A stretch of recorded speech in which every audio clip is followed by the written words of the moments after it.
Vytúžená materská škola na Haburskej ulici bola slávnostne otvorená koncom augusta.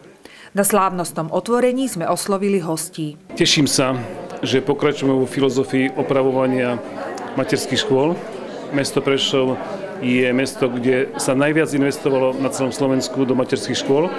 A táto oprava je aj symbolikou, že sa vieme starať o naše deti, o našu budúcu generáciu, aj o časti, ktoré nie sú možno v centre mesta a nie sú tak preferované.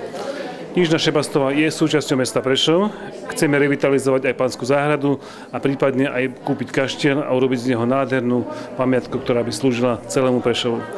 Teším sa z tohto projektu. Ďakujem poslancom, tí, ktorí hlasovali.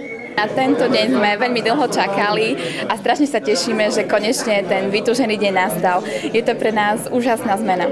Po dlhom naozaj očakávaní a problémov, ktoré medzi tým vznikli, napokon sa podarilo vyriešiť ich a dnes sa môžeme tešiť z nových priestorov materskej školy.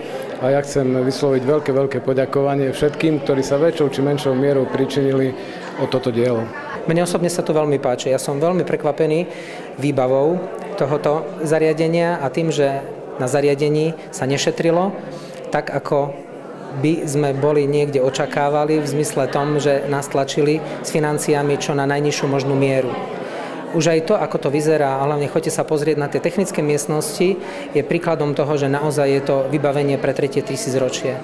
Vybavenie samotnej kuchyne, vybavenie práčovne a samozrejme aj priestorov pre deti, pre zlíkárne, priestorov pre spánok a priestorov, kde sa budú hrať, sú pojaté tak, že vlastne naozaj spĺňajú kritériá. Na tú škôlku sme čakali naozaj veľmi dlho.